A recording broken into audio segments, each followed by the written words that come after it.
Anwar, NPM 2020 4650506. Untuk pertama-tama saya mengucapkan banyak-banyak terima kasih kepada Pak Edo Galasrolindo SI yang telah memberikan selama ini yang telah memberikan pembelajaran mata kuliah pengantar ilmu komunikasi kepada saya.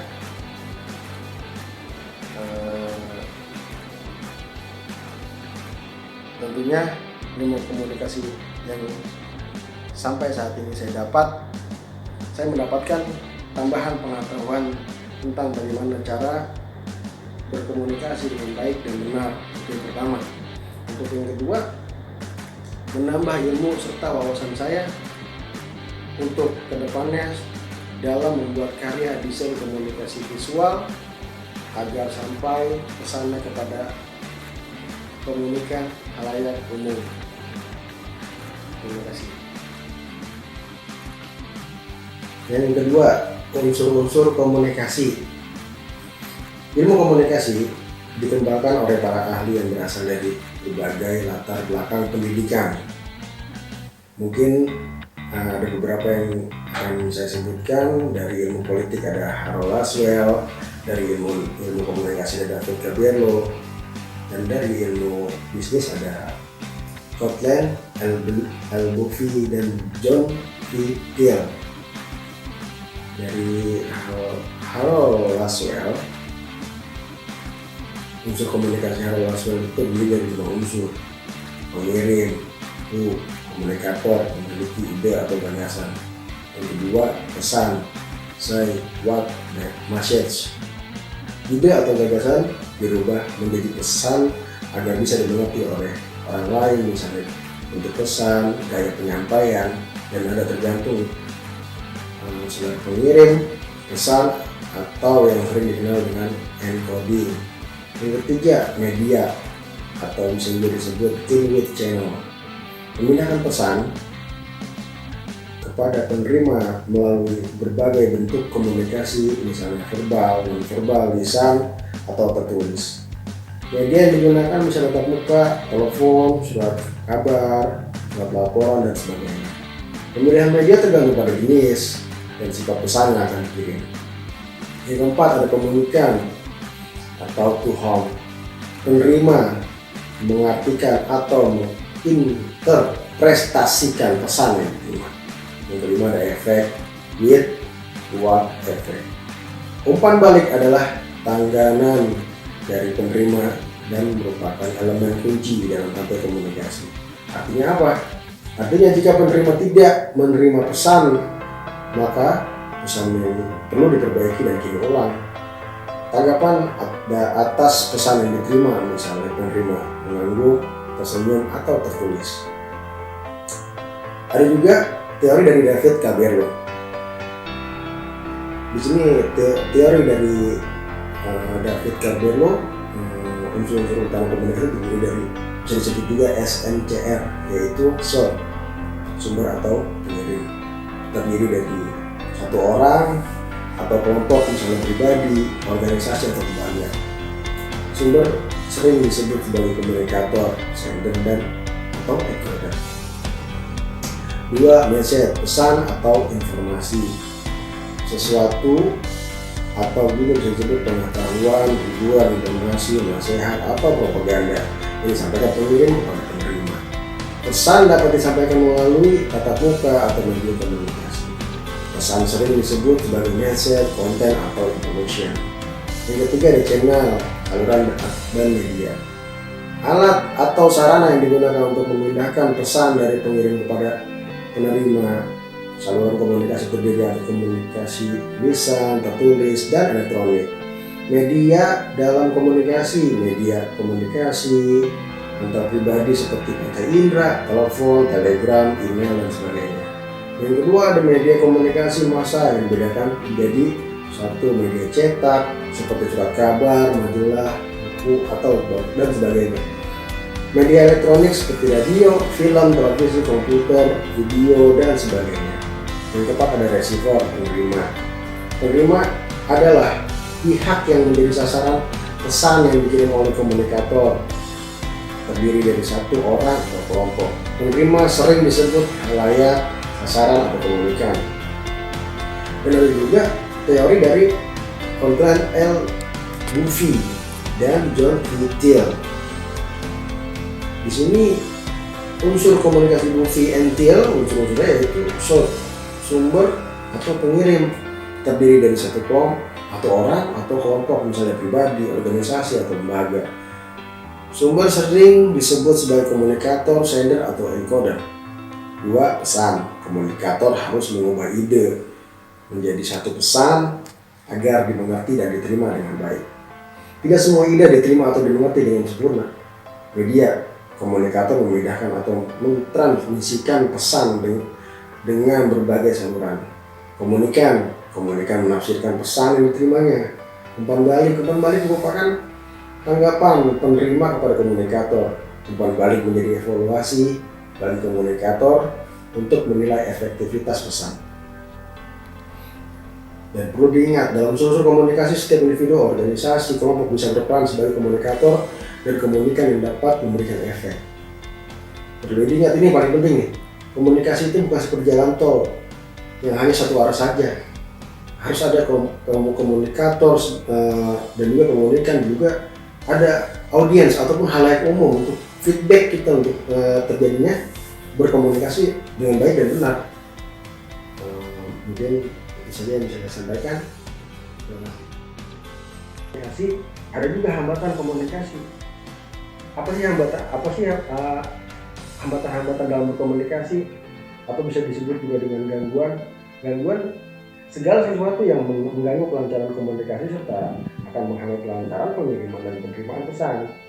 Pada umumnya sifat hambatan memiliki dua sifat, yaitu hambatan objektif dan juga ada hambatan subjektif. Yang objektif apa sih contohnya? Hambatan terhadap proses komunikasi yang tidak disengaja dibuat oleh pihak lain, tapi tidak disebabkan oleh keadaan yang tidak menguntungkan, seperti cuaca, berada dalam keramaian, waktu yang tidak tepat, penggunaan media yang tidak tepat, atau tidak adanya chemistry antara komunikator dan komunikan. Untuk hambatan yang subjektif, hambatan yang sengaja dibuat orang lain sebagai upaya penentangan, seperti penentangan kepentingan, prasangka, tamak, iri hati, apatisme, dan menjamurkan komunikasi. Hambatan komunikasi diklasifikasikan sebagai berikut. Yang pertama, gangguan atau noise. Gangguan atau noise itu gangguan mekanik atau bisa disebut mechanical atau channel noise, yaitu gangguan disebabkan saluran komunikasi dan kegaduhan yang bersifat fisik. Gangguan semantic noise, yaitu bersangkutan dengan pesan komunikasi yang pengertian yang menjadi rusak. Lebih banyak kekacauan penggunaan bahasa, pengertian suatu istilah atau konsep terhadap perbedaan antara komunikator dan komunikan. Gangguan personal noise, bersangkutan dengan kondisi fisik komunikan atau komunikator yang sedang kelelahan, rasa lapar, atau sedang mengantuk. Juga kondisi psikologis, misalnya tidak ada minat, bosan, dan sebagainya.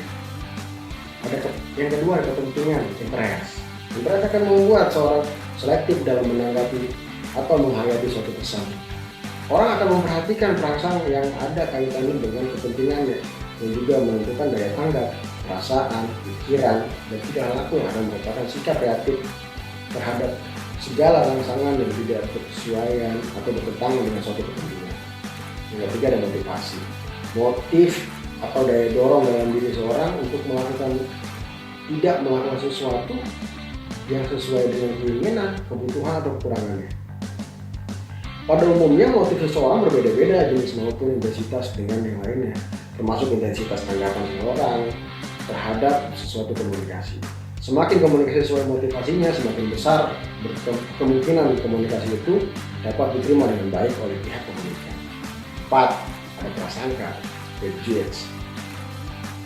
Sikap seseorang terhadap sesuatu secara umum selalu dapat dua alternatif, like and dislike, ataupun simpati atau tidak simpati. Emosi sering membukakan pikiran dan pandangan terhadap fakta yang nyata, tidak akan berpikir secara objektif dan segala yang dilihat selalu akan dinilai negatif. Dan yang kelima ada efek komunikasi, evasi komunikasi, evasion of communication. Adalah gejala mencemohkan dan mengelakkan suatu komunikasi untuk kemudian diskreditkan dan atau menyesatkan pesan komunikasi. Menurut E. Cooper dan M. Johada yang dikutip oleh Jana Effendi dalam buku Ilmu Teori dan Filsafat Komunikasi menyatakan beberapa jenis evasi. Menyesatkan pengertian atau understanding terakhir. Contoh, apabila seorang mahasiswa menyerukan kepada teman-temannya untuk mengingatkan prestasi belajar dengan jalan rajin masuk kuliah, rajin membaca dan menghormati dosen, maka oleh mahasiswa lain mungkin akan dianggap sebagai usaha mencari muka. Pesan bisa saja tidak tersampaikan dikarenakan adanya hambatan dalam internal dan eksternal. Hambatan internal contohnya berasal dari dalam diri individu terkait kondisi fisik dan psikologi seperti seseorang yang mengalami gangguan pendengaran, maka ia akan mengalami hambatan komunikasi. Demikian pula seseorang yang dapat tertekan atau depresi tidak akan dapat melakukan komunikasi dengan baik. Pesan bisa saja tidak dapat tersampaikan dikarenakan adanya hambatan dari internal dan eksternal. Hambatan eksternal berasal dari luar individu yang terkait dengan lingkungan fisik dan lingkungan sosial budaya seperti suara gaduh dari lingkungan sekitar dapat menyebabkan komunikasi tidak berjalan lancar. Perbedaan latar belakang sosial budaya dapat menyebabkan salah pengertian. Mungkin itu yang bisa saya sampaikan. Terima kasih. Baik, untuk memenuhi tugas ilmu pengantar ilmu komunikasi, saya telah membuat karya meme sebagai berikut. Ini saya ambil dari Detikom, sarapan ala bule, dengan berjudul sarapan ala bule. Sarapan ala bule ini bercerita tentang apa sih? Ya, beliau adalah mantan chef bintang 5 di hotel bintang 5. Beliau membuka warung di pinggir jalan dan beliau membuka sarapan ala bule, tapi dengan harga kaki 5, tapi rasa bintang 5. Nah, komunikasi apa sih bisa kita dapat dalam berita ini? Yang pertama, bisa dapat memanjakan lidah halayak ramai ataupun halayak umum yang masyarakat di tingkat ekonominya menengah ataupun yang ke bawah. Karena apa? Karena di sini rasa warung sarapan ala bule ini rasanya bintang 5, tapi harganya kaki 5. Itu yang bisa saya dapatkan. Nah, yang kedua, saya pikir beliau ini, mantan chef ini punya tujuan yang sangat mulia. Kenapa? Karena benar-benar beliau ini bertujuan untuk memanjakan halayak ramai agar dapat merasakan masakan bintang 5, tapi dengan kocek yang benar-benar terjangkau oleh halayak ramai. Mungkin seperti itu. Dan di situ juga saya membuat di sini beberapa orang ramai memenya, beberapa orang ramai, lalu ada beberapa orang yang berbicara di sini ada apa, dan oh iya ada di sini, di sini ada sarbul apa sarapan bule. Nah, itulah yang saya sampaikan di sini.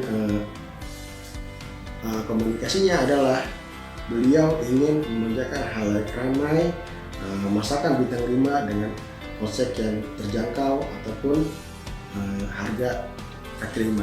Mungkin itu bisa saya sampaikan. Terima kasih.